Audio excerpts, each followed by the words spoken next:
Ciri-ciri dari teks laporan hasil observasi ada 6. Yang pertama adalah Assalamualaikum warahmatullahi wabarakatuh. Bagaimana kabar kalian anak-anakku sekalian? Mudah-mudahan selalu sehat walafiat ya, walaupun kita masih dalam masa pandemi ini. Anak-anakku sekalian, pertemuan kita kali ini akan membahas materi tentang teks laporan hasil observasi.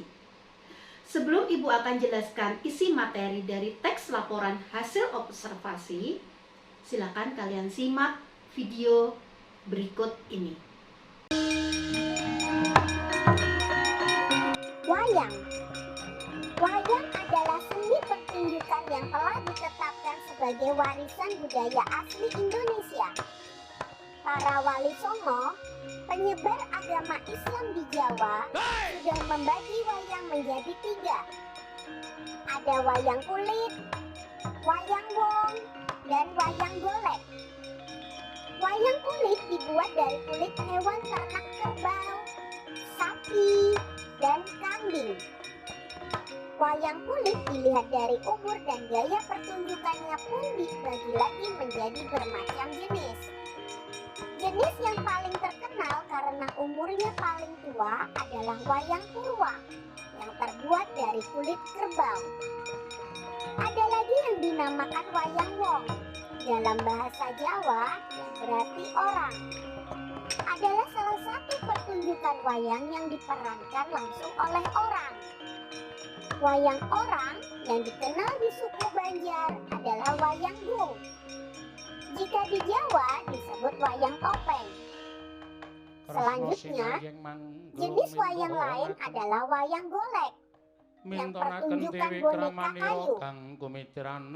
Perkembangan terbaru dunia pewayangan menghasilkan kreasi berupa wayang suket. Bahasa Jawa artinya rumput. Dalam versi lebih modern, terdapat wayang motekar atau wayang plastik berwarna.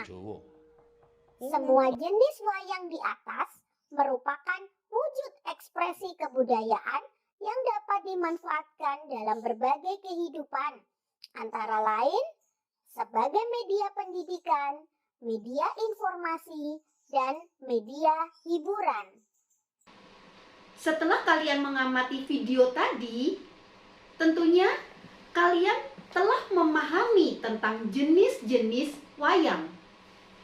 Dari kegiatan tersebut, maka kalian itu sudah melakukan yang namanya pengamatan atau observasi. Lalu, apa yang dimaksud dengan teks laporan hasil observasi? Teks laporan hasil observasi adalah teks yang berisi penjabaran umum mengenai sesuatu yang disusun dan didasarkan dari hasil pengamatan dan fakta yang ada.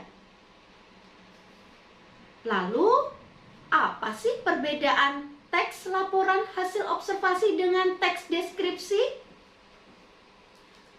Misalnya kalian memiliki seekor kelinci di rumah.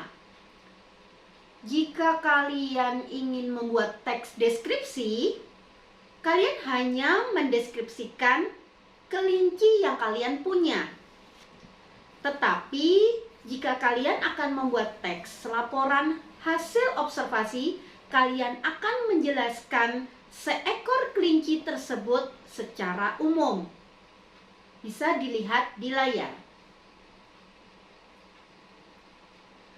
Contoh teks deskripsi yaitu, kelinci saya bernama Mochi.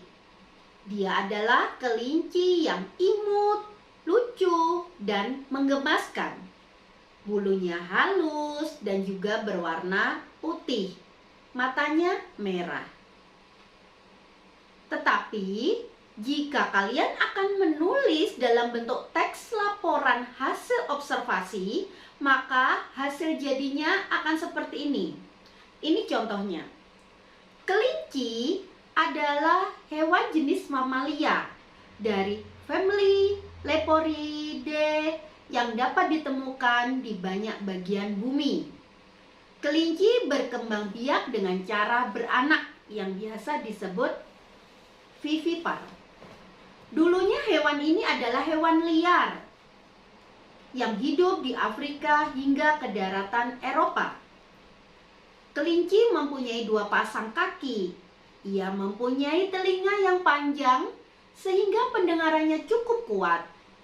Makanan favoritnya adalah wortel dan cara berjalannya pun melompat.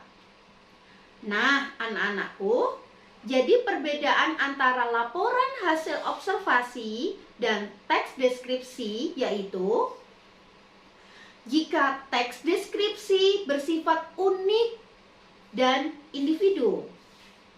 Tetapi jika teks hasil laporan observasi bersifat global dan universal. Kemudian, Ibu akan jelaskan mengenai ciri-ciri dari teks laporan hasil observasi. Ciri-ciri dari teks laporan hasil observasi ada 6. Yang pertama adalah universal. Artinya, teks laporan hasil observasi bersifat umum. Kemudian, yang kedua, objektif. Penulis tidak dibenarkan memihak kepada seseorang atau orang tertentu. Jadi, dalam menuliskan laporan hasil observasi, penulis harus memihak pada kondisi yang nyata. Ketiga, fakta. Laporan hasil observasi harus didasarkan pada hasil pengamatan dan juga kejadian sesungguhnya, bukan dari hasil karangan atau imajinasi. Yang keempat, spesifik. Penulis harus memberikan gambaran yang jelas tentang sesuatu hal yang akan diamati. 5. Lengkap. Teks laporan hasil observasi harus ditulis secara lengkap dan terperinci. Dan yang keenam, klasifikasi. Di dalam teks laporan hasil observasi harus ada pengelompokan atau klasifikasi jenis-jenis dari objek yang diamati dalam observasi. Nah, anak-anakku, itulah tadi ke-6 ciri-ciri dari teks laporan hasil observasi. Mudah-mudahan kalian bisa menyimak dengan baik penjelasan Ibu dan memahami dari pengertian teks laporan hasil observasi dan perbedaan dengan teks deskripsi serta 6 ciri-ciri dari teks laporan hasil observasi tadi. Jika ada yang ingin ditanyakan, silakan anak-anak bisa menanyakan setelah tayangan video ini. Jangan lupa like, subscribe, dan komen serta nyalakan bunyi lonceng pada video ini. Mudah-mudahan video ini bisa berkembang dengan baik dan Ibu bisa makin berkreatif memberikan ilmu kepada kalian semua. Terima kasih. Ibu akhiri. Wassalamualaikum warahmatullahi wabarakatuh.